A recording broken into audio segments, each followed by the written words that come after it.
যাকে তুমি পেয়ে রোজ অবহেলা জমাচ্ছ, তাকে পাওয়ার জন্য কেউ কেউ হয়তো রোজ মোনাজাতে কাঁদে।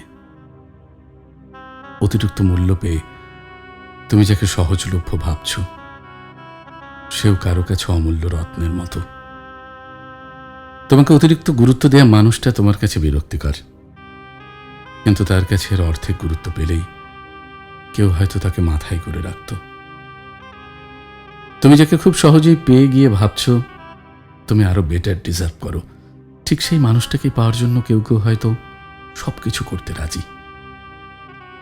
যাকে পেয়ে গেলে অবহেলা করছো, ঠিক সেই মানুষটাকে পাওয়ার জন্য অনেকে হয়তো রোজ নানা উপায়ে তাকে ইমপ্রেস করতে চেষ্টা করছে, কিন্তু তবুও সে তোমাকে মূল্যবান ভাবছে, কারণ তুমি তার কাছে গুরুত্বপূর্ণ কেউ।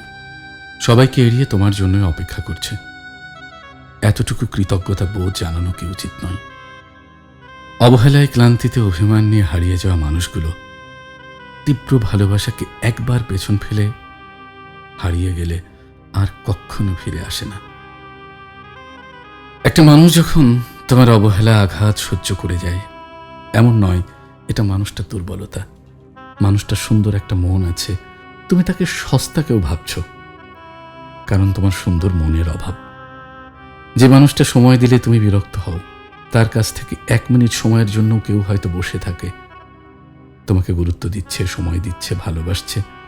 একটা মানুষটার দুর্বলতা নাই, এটা তোমার জীবনের প্রাপ্তি। তুমি তার শাসনে বারণে বিরক্ত হও, অথচ তার একটু অভিমানী কথার জন্যও অনেকে হয়তো আকুল হয়ে বসে আছে।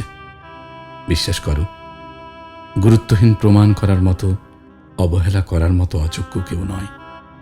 প্রতিটা মানুষ তার নিজ নিজ অবস্থানে সেরা।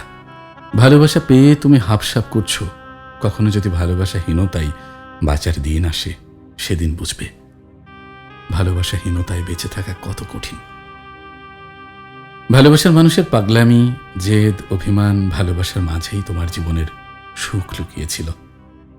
সেদিন হয়তো খুব করে চাইবে তোমার জীবনে ভালোবাসা আসুক, কিন্তু প্রেমের দেখা বারবার মিললেও শুদ্ধ ভালোবাসা জীবনে বারবার আসে না।